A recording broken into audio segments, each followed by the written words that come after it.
What an enormously charming score, Noah. Yeah, there's like a real life to a lot of these textures and solo lines, and it's just really lovely.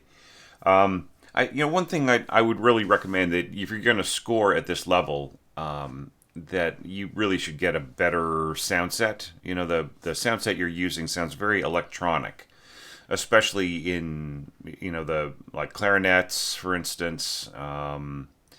Bass clarinet and harp sounds somewhat like a DX7 uh, from back in the 80s. So yeah, look into Note Performer. It's really cheap and it works with most applications these days. Not sure which one this is. Maybe Finale or Dorico, or possibly even like a really good Muse score interpretation. I think it could be Finale. So yeah, I don't really know, but so let's just set all that aside and just look at the score for what it is. Using my internal orchestra to make the judgments of what works and what needs a little bit of tweaking. And from the beginning, we're just going to jump back a page here and see how you've set up this ending. Now, this whole D section, which we'll look at in a few minutes, it's a little mixed in how you are setting up the dynamics, right?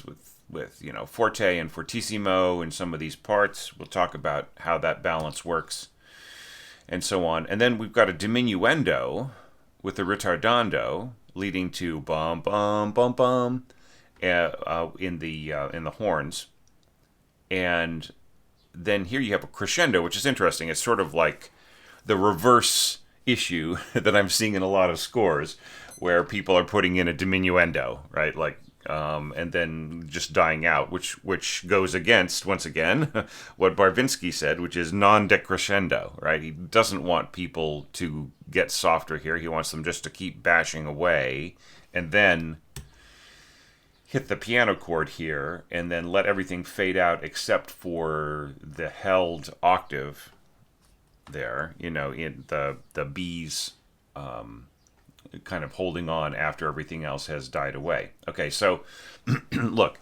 like you have to build in that dying away. All right, so here you do it in your clarinets and your horns, but I don't think you should just go boop right at the beginning of the bar here with your lower winds and your lower strings, or middle strings really. So I would hold on to them just score them exactly the same way as the clarinets and the second and fourth horn. Excuse me, third and fourth horn. Just let them fade out naturally, down to piano, and you could even go pianissimo or even triple P, right? Just have them fade out. Don't go down to niente. That's not necessary. But yeah, see, like if you're going to fade, like what you want is you want the horns to not fade with everybody else, right? So if they fade down to piano, everybody else should, like, once again, as I said before, keeping these notes playing for three beats. You should, or excuse me, that's not correct. For 6 beats, for actually 2 beats of the baton.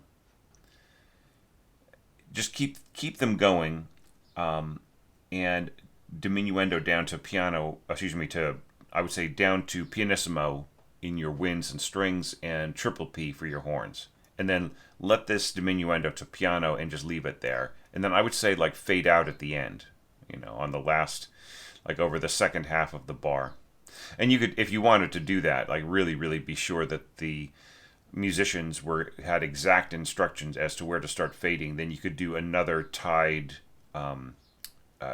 dotted half note kind of a thing. So turn this into a dotted half note, tie it to another dotted half note at the beginning of the second dotted half note, diminuendo again. All right. But yeah, I wouldn't leave the horns just playing at this normal pitch and then just suddenly leave a gap. I would fade them out as the bass clarinet rises up. Okay, so very cool. Da da da dum, and then this is fading as this fades in, and that's just a really wonderful idea. Exactly right, you know. Now, it's a little, it's a little weird here, like the way that you're using bass clef for your bass clarinet. You do not have to use bass clef for your bass clarinet. It is obvious that you are continuing to think down a ninth, right? Down a major ninth. So if this is C sharp, then that is a perfectly accessible B on a modern B flat bass clarinet. So don't do this. Just write out. Don't worry about having a dreadfully low set of ledger lines. Right? Write out the low C in treble clef.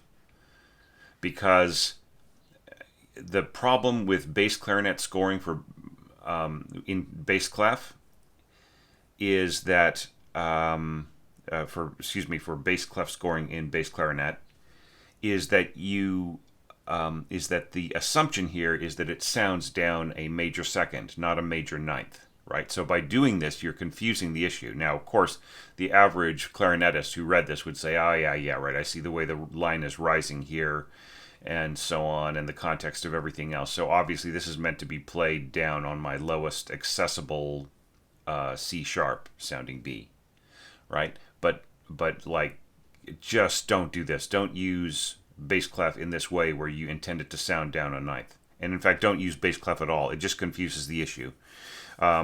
Even though there are tons of ledger lines below the staff, bass clarinetists are used to reading that. They don't need any help. That just confuses the issue, all right? So don't do this. Just turn this into treble clef notes, and it will immediately ameliorate any problem. And so that way you get this beautiful fade in and out, and really nice way to dovetail between the two timbres. Of course, you could start back here as well, like starting the bass clarinet pianissimo or even triple P and fading into mezzo forte here. All right, so when you get here, I like the trade-off to the dovetailing into the second clarinet part here, with the other winds coming in. But the thing about it is that like you are ending up kind of with a soggy. Like this, there's kind of a soggy middle here. So the way that you have it scored, you're losing the stress on the melody, right? To a degree, right? With carrying through on these sounding Bs, right? So written Ds, right, and so on. So sounding B, same as this is a sounding B, so dovetailing into that, right? And then the horns take over on those Bs, right? So maybe instead of this, the way that this is all scored, the horns could actually start from triple P back here, dovetailing in, right? And you'd leave the clarinets the way they are and everything else, but then just sort of fading in. Because, the point of it is, in the piano score, it's B, B, A, E. Sorry if those are the wrong pitches to anybody out there with perfect pitch. Right? So I'm not so sure that this completely works the way that it's scored in terms of like following Barvinsky's original score. But like you don't have to, obviously. This just delays the melody for longer. But with the way that everything is scored, I would say leaving all the dynamics the way that they are works really great, because the horns are going to just naturally be a little stronger, especially up here on F sharp and E. And so it'll be a nice balance with the winds. So that is great. The only problem here, I think, is the celesta, right? So the celesta, this is kind of strange. Try scoring both hands in treble clef next time, okay? But yeah, with the celesta, it's really, it'll really get absorbed with everything else that's going on. So maybe score forte, even though like the loudest you will ever get on a celeste is mezzo piano compared to the rest of the orchestra. But just a little bit more force in the way that they're playing. I mean, it's sort of meaningless in a way to like marking the celeste up and down by different dynamic degrees, but just go with it, right? Let's pretend that works. That makes any difference. So yeah, so mark this forte, and then I think that everything will balance really nicely.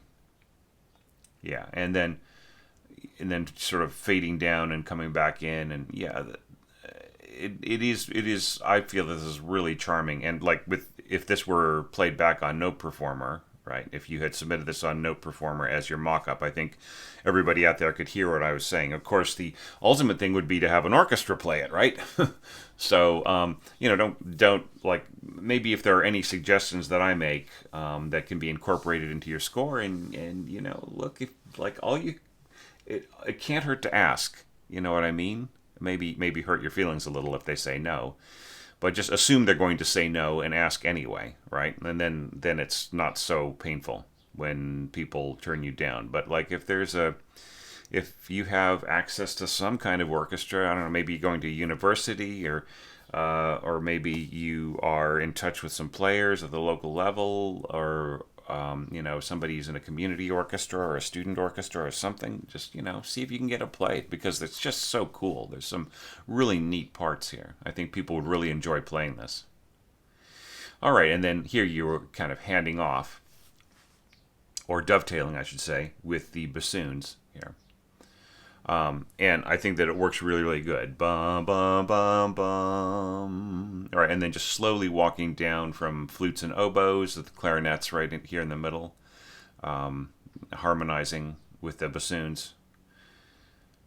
And this is so cool. Like, you'd let the bassoons become part of the harmony while you have trombone coming in, bum, bum, bum. And then this worked beautifully. The implied leap. Ba-da-dum, bum, bum. Now here you're saying doloroso, and I think that like what Barvinsky really means here is that he wants you to sort of yock it up to, I don't know, that's a sort of a strange turn of phrase. He wants you to be really emotional there, right? So like you have put your dynamic marking here, but it has blotted out the crescendo hairpin, right? So I would say just drop the dynamic marking mezzo piano doloroso, and then make sure that you have space for the crescendo, because that really is a big part of it. Bum, bum, bum, bum, bum.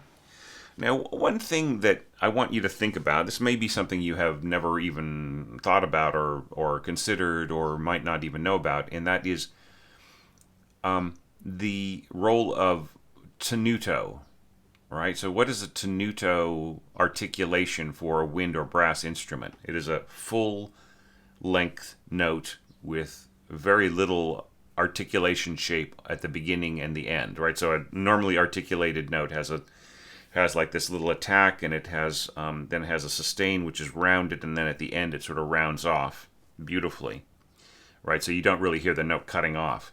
But with the tenuto, it just is like a big block, right? It kind of starts and it ends, right? So, as opposed to, da da da, it's dun dun dun. Everyone is just a similar block.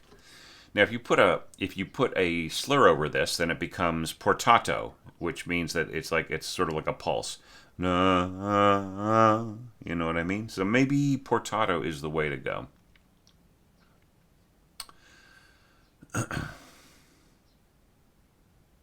Yeah.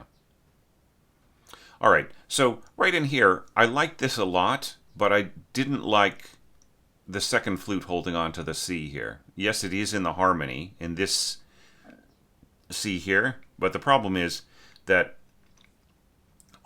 putting the C in this position means that it's harder to hear the melody jump back up to the A in the first oboe, because the C above it is obscuring it. And then you have the additional problem of on top of that, you're also stacking more of that the sound of that C with your first clarinet and then the second clarinet, right? So it's just really sitting on there, and it just makes it really hard for this A to really come through. Da da da da, right? Da da da da. But you've got this note up here, right? Then this comes in, and so it just really obscures the clarity of the passage when you have this C hanging on here, which isn't actually in the original score, right? And then you have the C sharp here coming up, just like right afterwards as these pitches sort of roll down, and then I think you're missing, like you've set everything up so it dovetails forwards, right? This into this, but you haven't set up a very good transition, right? I think if you want this to emerge from a pianissimo crescendo into mezzo piano and just sort of seamlessly sound as if it is emerging out of the wind sound, then what you need to do is fade at the end here, right? So I would say fade to just have a diminuendo hairpin and then end it with a pianissimo, right? So it'll feel as if the two sounds are merging in the middle. That's the glue that holds them together, right? And this is all real lovely in here. I don't have any problem with that. And then you have a wonderful little clarinet solo, and like just the shame of it, right? Like with note performer, it would sound more realistic, right? I mean, not really, really real, but like you can feel, like you can imagine in your head exactly how the clarinet would play that. But with the sound set that you used, not so much. But this is beautiful. Da da da dum. Yeah, and just really lovely. Everybody fading out again, and then a nice intimate moment with the harp. And I would also mark this solo, right? Because the harpist may play this twice, right? They may read through it once in rehearsal, and then they may go home and get distracted by everything else happening in their life and the Wagner that they have got to prepare for the opera, and then they'll come back to the reading and they'll sit down and perform it, and then they'll forget that this was a solo, and they'll sort of play it in a kind of a humdrum way. And then they'll go afterwards, oh crap, I should have played out more, right? So, and I would mark this mezzo forte. So, bum, bum, bum, bum, bum. And then bass clarinet, do, do, do, do, do. And I just felt that this was really nicely managed right here at the end, with everybody coming in very softly. Beautiful chord here at the end. Yeah. I would almost be tempted to mark the horns triple P here, but they will balance even at pianissimo. But it's just if you want this chord to just be incredibly soft and merged all the way through in its timbre, I would say I'd mark the horns just really soft, and I think you'll get what you want here. That's nice, really nicely done ending. All right, so let's jump back to the beginning of D and check out how you scored the big climactic moment. So right in here, I really like a lot about the approach. I think that there are some things that need fixings. I'm just looking back to see whether or not this was intended to be muted or not. See, like it's hard to tell with your sound set. Some things sound like they might have been intended to be muted, but they're not, or whatever. Just really checking. Okay, but it just so piano, right? You're starting off piano, and you use the marking in the score that says sempre crescendo, right? And it's just one of those things about sempre crescendo. I mean, obviously, in the context of this piece, what's intended is poco a poco crescendo. But I feel that, like, the impetuous, romantic young Barvinsky used the term sempre crescendo because he wanted this kind of building, intense sense of momentum. He just really, like, he was kind of, he's looking ahead to this huge climax right in here, and he wants to get there in a pretty quick way. So to me, like sempre crescendo would kind of almost mean that like by the time you got to the middle of this page, you'd be at mezzo forte, if not forte, right? And then of course we see the forte on the next page, right? And so I really think that that's not what the orchestra needs to do, because the faster that the brass get up to the point of forte, the more they obliterate your beautifully figured out, constructed cascading octaves. And there's a lot to say about the, how you have formatted the different proportions, and we'll talk about that in a second. But the main thing about the poco a poco crescendo is if you just really keep this gradual, then it'll take a while for the brass to get to the point where they are creating a problem. Now, in the piano score, right at that D section, in order for certain things to happen correctly, the da da da dum happening right here, and then the left hand jumping up again, like the Barvinsky drops the octave down lower in the piano score, so that there's not so far to go in order to jump back to get the octave above. But just because he did that doesn't mean that you have to do that, right? There's no need for you to take the nose off of these cascading octaves, because what's going on here? Well, the brass are just about at mezzo forte by the time you get here, and by dropping the octaves exactly how Barvinsky has asked, the overtones of the mezzo forte brass right in here are starting to wipe out everything above them, right? So just don't do it. would be my suggestion. If you're going to hold on to this approach, just don't do that. Don't follow what Barvinsky is doing in the score. This was one of the pitfalls that I mentioned in the pitfalls video. Did you watch that? So like everybody, really seriously, there's going to be a checklist for the next challenge, and there's going to be those videos. Like I'll have a pitfalls video for the next challenge, and of course the 12 common scoring errors video. And I'm tempted to make a 12 more, but the problem is I just don't want to get into this like huge long list of things you should or shouldn't do, because then you're just orchestrating according to my paranoias. My particular tastes. So just watch out for little things like that. All right. Sorry, I have like 100 things to say about this page, and they're all sort of spilling out. But just like watch out. The sempre crescendo has implications. Poco a poco crescendo, and watch out for what that means, what that implies with the way that you have your cascading octave set up. All right? Okay. So that's the first thing. All right. So let's look at that, the way that you have written out that harmonized melody. I think that it works really nicely, and I really like the way that you've got this ya-da-da-da kind of idea happening. And I think that it's scored out pretty well. And, and you go to a key change here, and that's perfectly fine. I don't really have any problems with that.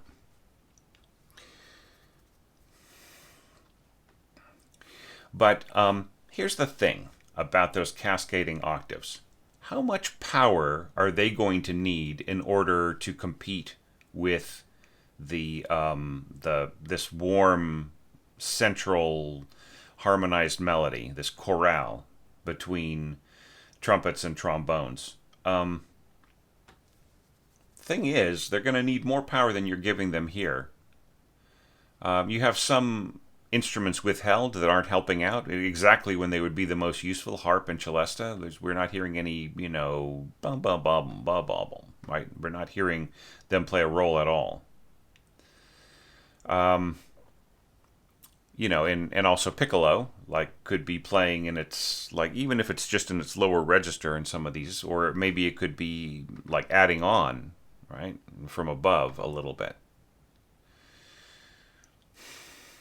Or it even could just be playing the first note of the cascade, right, along with the first flute. But I think that slurring down along with the first flute, I mean, actually, like a deux, a two flutes here would actually probably be a little bit firmer, right? Just in terms of having to compete with the overtones from the trumpets.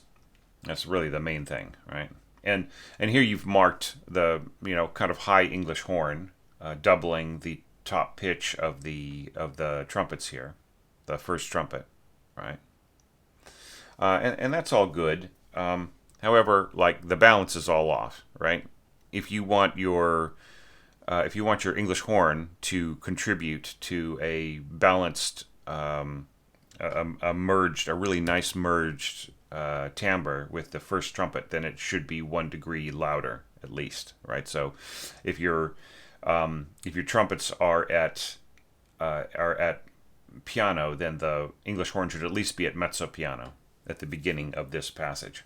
Now, of course, a lot of this will balance and so on, but like English horn, like you just have to, you have to really be specific and just, really know what you're doing with it. I feel, and it's funny, like how differently, I feel that different oboe players playing the same solo will have a greater similarity towards one another than different oboists playing different English horn solos. Right? There just is a real character. I think the deeper you get with oboe auxiliaries, the more the different character of the player comes out. It's like, wow, I worked with the English horn player on my last gig, and wow, what a sound! It was like, it was so individual, really different from other English horn players I'd worked with before. This was with New Zealand Symphony Orchestra. Just a terrific sound. All right, so that's the first thing. Is the cascading octaves are a little weak the way that they're scored, and they're just they're available instruments. They're not contributing, right? I think that they could be helping. And then, like when the cascading octaves get to the bottom,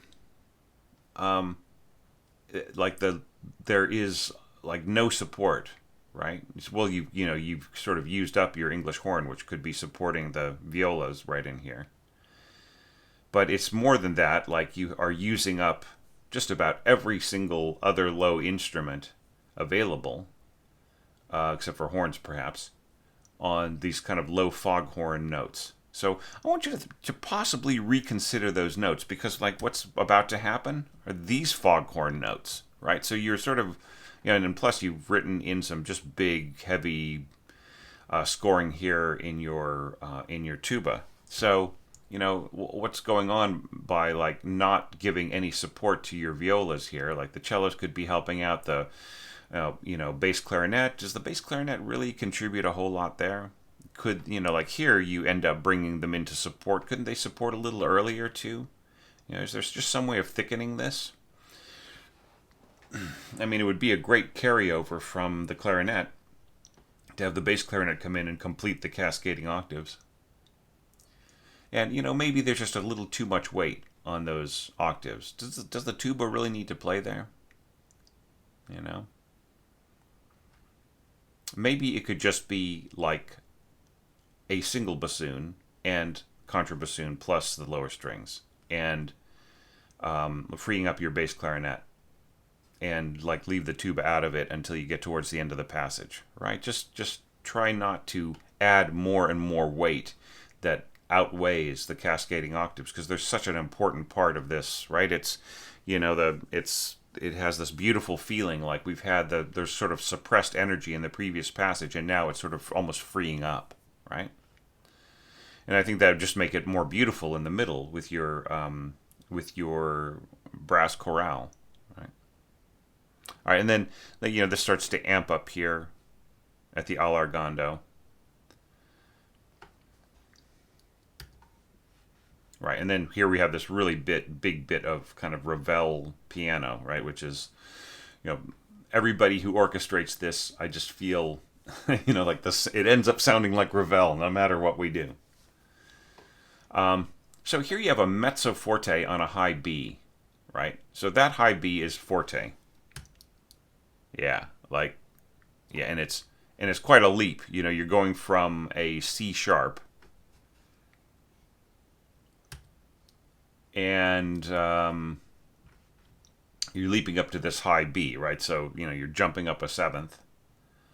So it's not being approached by steps. So I mean, yeah, it's playable. A good pro will be able to nail that. And a little bit more difficult for like a student player. Yeah, and it's just really, really intense. There's so much weight on the harmony here. But I will say one thing that like you are focusing on octaves in your strings at first, but then like you go to harmonization. So like, what if the strings were playing octaves, and you leave the harmonization to the winds and the brass, right? And just you could just have scorching octaves here, just um, uh, and have the violas also join in like with the second violins. And if you want a really balanced octave, you could have the second violins playing divisi.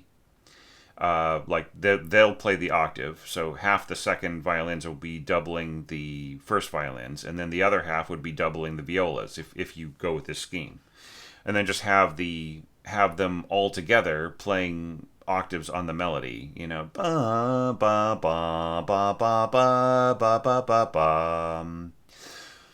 All right, now, do you know what happens with the like what the tenuto mark means for the strings? It means to use a really long bow, right? So it's zoom zoom, right? So like in here, zoom zoom zoom. So I just think of I have my orchestration students think of the word zoom, right? Because it's just it's the bow is moving quickly and directly across the string, right? When you see this articulation mark of the tenuto, right? So I mean, I can totally see that, right? But once again, like, and here you have this big this big harmony kind of scoring, and a lot of those pitches are in other instruments, right? And then here you sort of drop out your heavy brass and your trumpets and stuff. And I don't quite see the logic there, right?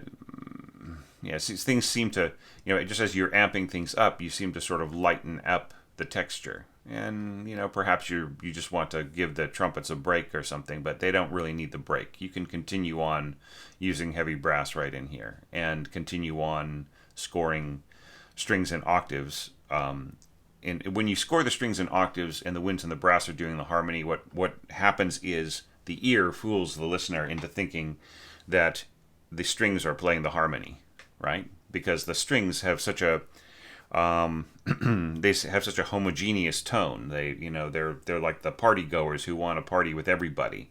So the tone spreads in the ear of the listener, and and this is just a trick that goes all the way back to Berlioz, and then like as brass and wind sections got bigger and bigger, it became necessary to do this more and more in order to have the strings really have a seat at the table. The more you spread out the strings in terms of harmony, the weaker that they get, right?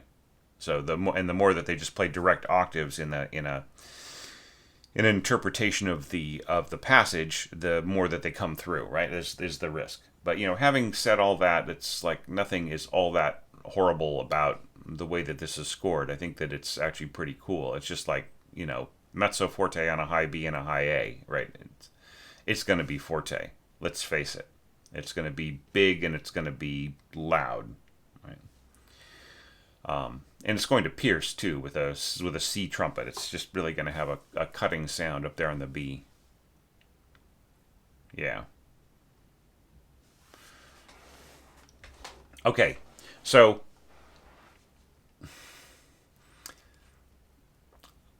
I mean, this high bassoon up here, that is wild. I try not to use the word wild because I just think about people making, doing lame impersonations of Johnny Carson. That is some wild, wacky stuff, right? So, yeah, I mean that's all fine. I mean, considering how this pitch is already being played by the third trumpet player, I mean, how much is it really kind of contributing to this sound picture, right? And also English horn and so on. I mean, but it's a cool idea. The thing that I'm more worried about is this, right? We're losing the pulse of these leaping octaves, right? And they get weaker and weaker as things progress, right? And that all these instruments that could be helping out are just basically playing, they're playing single notes. They're not doing octaves anymore. Second bassoon could easily be doubling what the cellos are doing here, right? Contrabassoon could be covering some of the pulse in here, right? And I don't know why the double basses come to a stop, right, and just play a dotted football, right? I mean, you could continue the things going, right?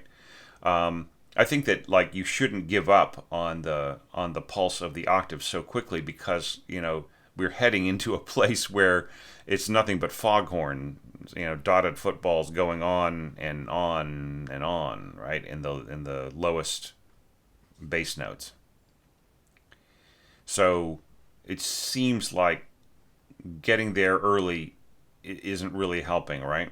What I've yet to see is somebody take the leaping octaves and transform them into the like these patterns right in here, these arcing patterns. Wouldn't that be cool? I was like, that's an idea that occurred to me recently. It's just like, like there's the energy of these octaves, and why don't they leap up into this, as the melody rises. Okay, so, all right, transitions, right? I feel that this is nicely done, going from section C to section D, right? And then the way you build up gradually from these first 7 bars and then going into these next 4 transitional bars, I feel that that's also done really, really well. What I feel that you haven't quite worked out is going from this just big, massive color right in here to this right in here. So it doesn't really feel like it follows, like that it doesn't feel like this grows out of this the way that it does in the piano score. So I would say that is your biggest challenge. One of the problems is that I feel you're taking the octaves too literally in the melody, right?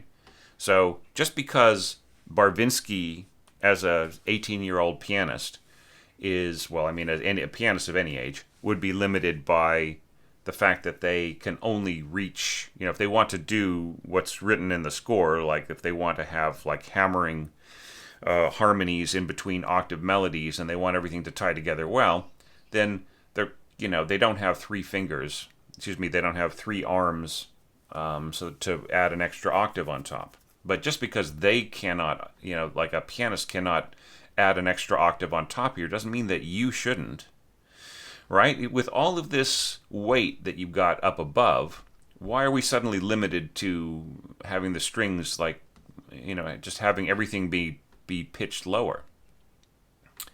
I think that the trumpet scoring right in here is very cool. But, here you have English horn and oboe doubling the trumpets, and basically just gets swallowed alive. Even with the, your very judicious scoring here, right? You got forte in your trumpets, and you've got, A2 oboes and English horn below, and then on top of that, you've got your first and second horn playing together. So yeah, like, there is no reason why you can't take another octave here, right? I mean, why do the second violins even need to play the middle voice here with so much weight with the English horn and second trumpet and first and second horns? The second violins are basically toast anyway. So just if they play an octave higher and then the first violins also play an octave higher, then you can add flute and other elements and so on and just really keep the pressure up and not get blasted out of the water by the trumpet so much, right? Then there's another kind of issue, and that is Barvinsky does not slur his rising and falling arcs, right? So that means that they just really bash away in the piano part. And here you have not slurred them in the string parts, the sort of the middle strings here, but you have slurred them in the horns. So I mean, do you really want the strings to be going, like up down up down up down up down, with the bows, and have the horns to be going, and the same thing with the bass clarinet and the bassoons. Now we come to an issue which, if you have been watching my other evaluations, you'll see that, I mean, just because there is an octave in here which interrupts the action doesn't mean that you have to interrupt the action. You do not have to stop the flow of this pattern in here, right? Because it kind of turns it into a waltz, rest da da, and there might be some issues earlier in this work as well that we'll cover. So, wouldn't it be kind of nice to have this, boom da da da da da da da da da da, boom da da da da da da da da da ba da da da. Do you know what I mean? Like, to just really keep the flow going. At the very least, get rid of this. You could even get rid of this too, just by using pitches or using harmony that is within the context of everything else that's going on, and just really have a nice flow that continues on. And I would say, like, adding slurs here in your horns and your lower winds, like, it just makes it a little cushiony, and we get we lose some of the pressure, right? If you want to keep the pressure up, take away the slurs, and maybe add some articulation marks to show us the context, right? Are these staccatos? Is it da, da, da, da, da. Is this like a marcato in the strings?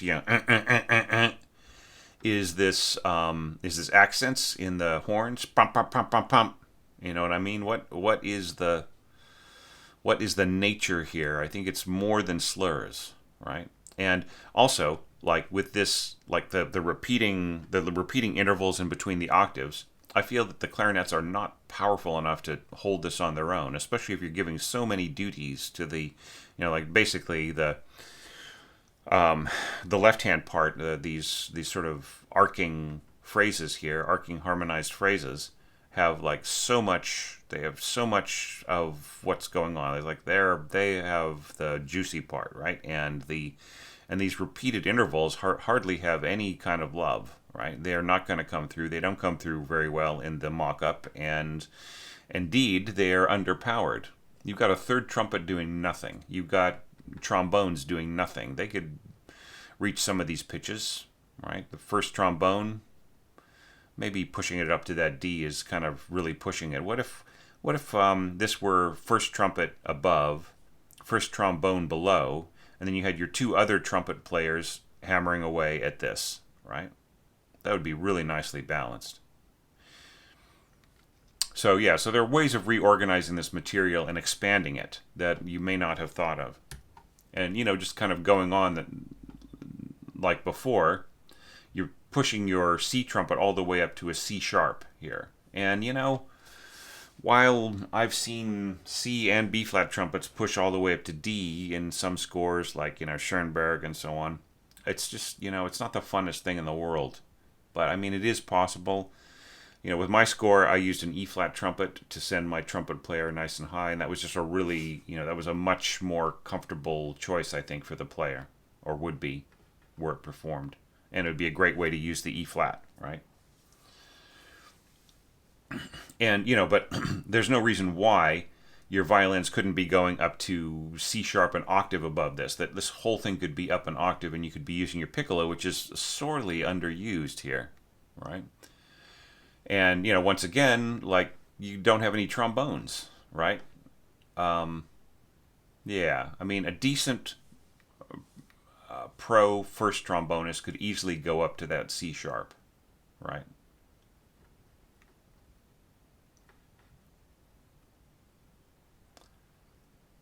So yeah, I think that there's more going on in this piece. I think you could be getting way more out of this tutti. All right, and then here, this is very cool. Bum bum bum bum. Could the violins be helping out the horns here? All right, maybe also English horn. Could this be both sets of horns, with this being played by the trombones, right? There you have options. I think this could be a lot more solid, and I don't even think you need to diminuendo here, right? And then crescendo from a mezzo forte. Just keep it fortissimo all the way through, and then fade out here the way that I suggested, right? Just and then that creates even more extreme of a dynamic curve. All right, so yeah, I mean, but all the same, all my objections besides, I mean, it's obviously like the approach that you took here is something that can be easily built upon. With hardly any problems, you could easily expand this out into something that is even more towering and terrific and stunning. Okay. And now back to the very beginning of the piece. Yeah, so I mean, this starts off in a pretty cool way, but there were a few issues. All right. Now, first, I like the way that you're balancing your harp and your winds and so on. So I mean, I think that will come through nicely, the mezzo forte here. But can you hear how the resonance, the overtones from your winds here are basically just completely obliterating the violin tremolo here. Now, part of that is because of the sound set you're using. It has just really, really like the overtones of the winds are really exaggerated, right? But part of it is a practical concern. Is this going to come through at pianissimo, right? I mean, it would be worth it to, if you do invest in Note Performer or something similar, it would, might be interesting to run this again with that application, and play around with the dynamic markings here and just, see what balances and what doesn't. This is a point of interest, not to try to write to the sound set, but just to, see where things go. Now, there are some problems in here with your markings, okay? Because I'm listening to the sound set, to the mock-up, I should say, and it just seems to be a variation between the strength of the different hairpins, and perhaps you have them set differently in different passages. But completely taking everything here at face value, right? Just exactly the way that you've scored them. You're starting with a piano dynamic here, and then you've got some crescendos and some crescendos and some crescendos and so on, and ending with a diminuendo. And yet you're coming in the middle of these phrases with mezzo forte on the horns. So what is that going to sound like? If everything is done literally according to your dynamic markings, is the horns are just going to suddenly come in, da da da, right? On top of just very beautiful, airy, light flutes and oboes and clarinets and so on, right? That the horns would just suddenly be really loud. I don't know if I'm completely in love with the way that you kind of hang on to these fifths here in the horns. It really changes the context of the back and forth nature of the harmony as it descends there.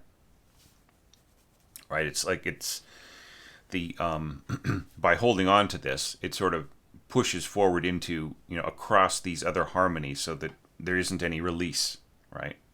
Into a different, like walking toward the next harmonic position and so on, right?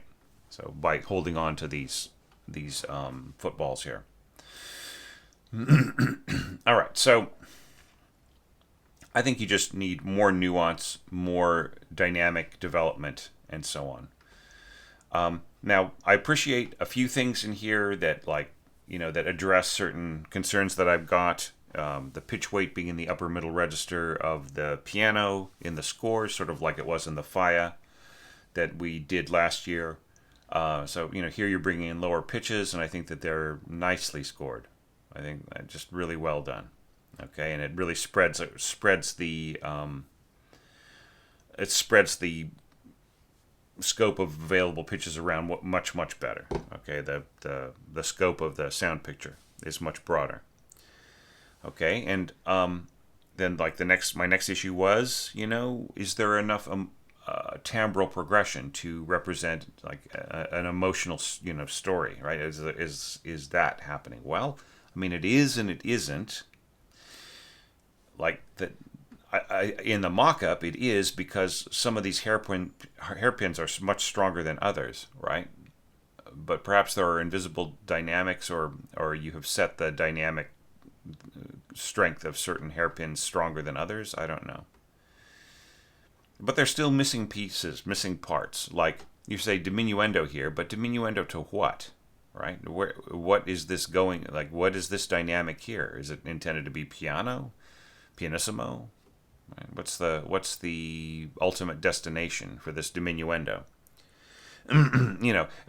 Really watch out for things like this that are like imported from the score, right? Like you can see for yourself, like you obviously saw, you didn't fall into the trap. You saw that slurring over a repeated note would cause problems and would mean that, if this were slurred across all the way, just like the piano score has it, then you would lose the clarity of, you'd lose the precision of the dotted rhythm here.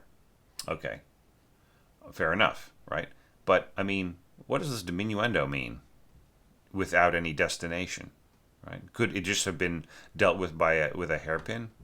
I like the way that you also didn't fall into the trap of transcribing exactly as scored the ties, the tied dotted half notes, right? Which Barvinsky put in just for context, for rhythmic context in his piece, right? Which are not needed by the other parts of the orchestra, right? So yeah, so just watch out for little things like that. So I would say you just need to shape this more clearly, right? So piano, like here, like there's more horn and so on, and that's a nice timbral progression. You bring in the strings, legato, and they're, it's just kind of getting a little regular,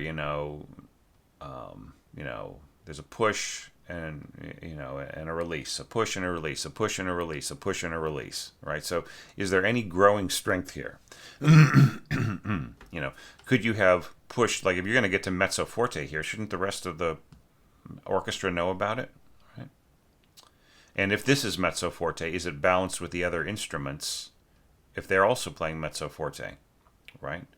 Will you hear mostly just horns rather than second clarinet and first bassoon right in here? If the horns are scored up to mezzo forte. Maybe if the horns are mezzo piano and the push here and the winds and the strings was to mezzo forte, then you get a better blend, right? Yeah, so I think that, maybe things need to broaden out here dynamically, and you need to mark it and just absolutely definitely tell us, that things are getting bigger, and that also helps to have a variation of color. And then pulling it back as we go so that this is set up. You wouldn't want it to be mezzo forte, then forte, and then all of a sudden soft, right? So definitely there's an arc here and implied, I would say.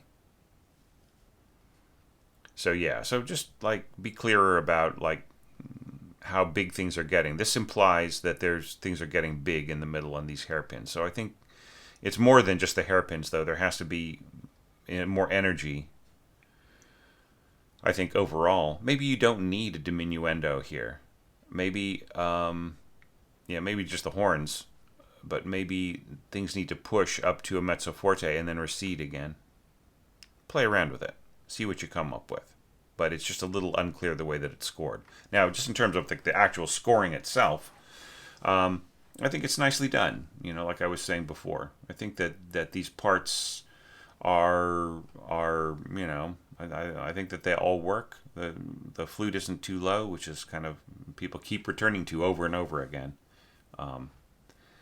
And I think that this is nicely laid out in here. I do not see any problems with that.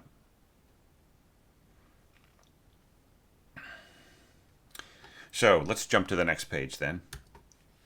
Okay. Now here we get into some balance problems, right? And they're really obscuring your intentions. One issue is like trill on the timpani. So you're using the trill sign, and I'm wondering if the trill is being interpreted by the mock-up Like your playback system on your application may not have the sophistication to understand that a trill on timpani means a roll, right? Because what I'm hearing on these rolls is very aggressive. If I were to really pay attention to it and kind of slow it down and everything, would I be hearing da da da da da da da da da rather than brrr, right? It just feels really bright, and it is obscuring the other functions around it. Right? And on top of that, you're putting a lot of weight on the low end here. Double basses sitting on that contrabassoon, adding the tuba and so on an octave higher, and there's really not a whole lot of weight on the like the pattern. Now, to a certain extent, that's a good thing because you're holding off on transcribing the pattern directly until later, right? And that helps with the whole shape of things, right? It just like it keeps things from getting too predictable. However, I'm just not so sure whether it is coming through clearly, like your ideas here of having this finger tremolo and so on, and then like these arcs right in here, this beautiful scoring here in first clarinet and violas, that's really being devoured, you know, by the timpani, just the buzzing kind of sound right in here. And in terms of live instruments, I think the same thing would happen. I think that the this has to be brought back to like a pianissimo, and like considering that how close everything is scored together, I would also drop the horns and the tuba. I would just bring down their volume because of because like the horns are sitting right over the spot where the clarinet and the violas and cellos are doing most of their delicate work, right? So so they really have to be controlled and brought back, and maybe that will spoil a little bit of the effect of them working together with your winds and strings. But maybe that isn't such a bad thing. So that's something else that you could work on. I have to say I really appreciate you thinking about the bowing scheme here. Down, up, down, up. I don't know if these phrases need to be all that long though in the winds, and I don't think you need to neglect articulating the downbeat, by slurring across the downbeat like this. I don't know. So like just in I just feel that the patterning is a little underpowered, sort of like before. I don't want you to go and overpower it, but I just want you to think about it. And then like there's a lot of weight on da da da. But here's the thing: is that da da da part doesn't always connect, does it? You have da da da, and then you only connect here with the horns and the second violins, right? Da da da da. Yeah, and then some parts just drop off the face of the earth, right? So that will not go unnoticed by the ear. Yeah, and once again, just the more weight is in the middle, the less we can hear this beautiful stuff. I mean, I could barely hear anything in the mock-up that sounded like this. It just was really, that doesn't mean that it won't be audible in real life, but it might have to be brought out by the conductor. He might say, "Could you please play mezzo forte there, clarinets, clarinet 1." Yeah. So, and I mean, the trills in here are kind of cool, but once again, they're complexifying, right? They're the middle of the sound picture. As far as like the treatment of the melody is concerned, it's pretty surefire here. You've got you got your first violin octaves and so on, and they're being doubled by the usual suspects, flute and oboe. You're not always careful to tell us who's playing when. You know what I mean? Sometimes you are, sometimes you aren't. Is this both flutes? One? Right? Yeah, so I mean, but it's all right. I mean, I made a few errors too in my score. I'm not saying that's a cardinal sin or anything, but yeah, just watch out for who's playing when on the entrances if you possibly can. This is really cool. This little burst right in here, and I think that that's well managed. Not to have the piccolo last for too long. Yeah, yeah, beautiful color right in there, and the way that this is setting up, what is happening next, and I think that these are nicely done. This down bow is completely unnecessary. Maybe this was something generated by MIDI, but yeah, just don't bother. Okay, the players will work out the bowing scheme. Yeah, and then you drop the slurs in your strings. So I think this is just an editing problem. All right, try to add those slurs. I think that they work really really well. This is all really nice in here. Yeah. I'm not even sure if you need to say mezzo forte here. What if you were just to have accents and then diminuendo each time, right? And then I think you'd get the same effect. All right, so now we get to the wandering melody, and this is really cool. Like you're starting in bassoon, and we're doubled by strings, reaching up to oboe, and then having the clarinet take over, right? And that is such a surprise, such a nice little shift, right? Clarinet could just come in earlier, like right around here and merge going up. But if you really want that trade off to the different, from you'd rather have it from oboe to clarinet than from bassoon to clarinet, then that's cool too. And yeah, just really wonderful place to wander up here, and nicely accompanied as well. And then having the strings lead to the piccolo, but like of course, I don't know why you're going to seconds here rather than firsts, right? The firsts will be right in front of the audience. They'll be right there. They'll be, I think the leadership will be more important there and a better blend. It's nice that you've got the dovetailing note here, though. I think that works, but I don't think you should.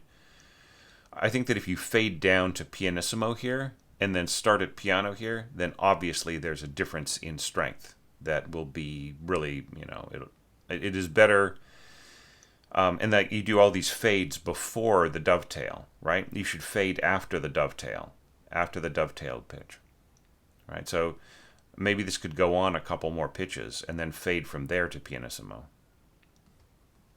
Right, and this is all gorgeous, nice in here. I like the function of the harp. I think it's all working great. I don't know why you have. Oh, sorry, celesta. I meant to say. Yeah, and yeah, I don't know why you're not going to treble clef here. Maybe that's not possible with your application. But yeah, just this should be treble clef, and then this could be shared. This octave could be shared between right and left hand. It would just be the right way to do it. All right. So I don't see any huge problems there. Sorry, I'm rushing through this a little bit, but it's because I spent so much time on the D section. Okay. Now once again we have like a timpani trill instead of a roll, and I want to encourage you, Noah, to like maybe stop with the trills. You know what I mean? They're kind of old hat, right? I mean, I think it's just much clearer to have the triple tremolo beam on the stem or above the dotted whole note here. Okay, it's just so much clearer. And one really strong argument for getting rid of the trill line is that it just adds more linear density to the score, right? So it's just another line that the player has to sort of push away from their perception of what the 5 lines of the staff are, right? So whereas if you have the triple beam, that doesn't interfere at all, in terms of the sort of horizontal visual texture, right? Okay, so looking at this again and thinking about it, I'm thinking that you're using the same strategy a lot, right? Which is to simulate the sound of the sustain pedal, right? Starting from the low note of the octaves, and I think it's just getting too much weight all the time, right? So you do that here, and then you do it here, and so on, right? And then here, and then we're already going to have that in our, contrabassoon, tuba, and double basses, right? So I would just say it's a bit of a loaded weapon, right? Like maybe you don't need to do that all the time. Maybe it's making the texture too bottom heavy. Now, here, this is all really cool. I like the oboe and the English horn in octaves.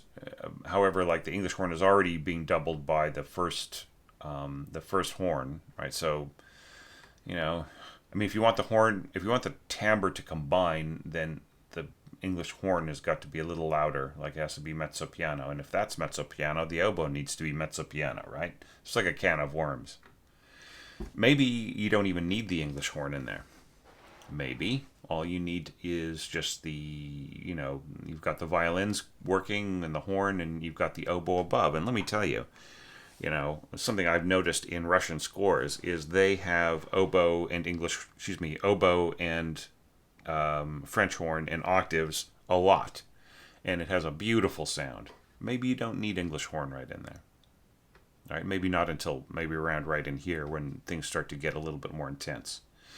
The main concern here is really similar to the next section, right? Crescendo, the horns getting bigger, the texture getting bigger, the octaves not really having enough support, right? And here the way that you've got them scored is just bassoons and like nobody else. And meanwhile your harp is just sort of sitting around not being used. This would be a beautiful moment to bring in harp to double some of those octaves. I think that it would be very clear. It would be audible up to about right here, right? And then at this point, I would bring in more people. What's your bass clarinetist doing? Nothing much, nothing special. Does your contrabassoon really have to be playing these low foghorn notes? They'll be strong enough in the tuba and the double basses. Couldn't it be helping out with the octaves by this point, right? And then that would make the transition to the next section clearer from the start of your heavy brass chorale here. So just consider some of those elements, and just once again, like people listening to this, not that up on their score reading yet, and kind of comparing this to the mock-up. The music is much greater than the mock-up can express, right?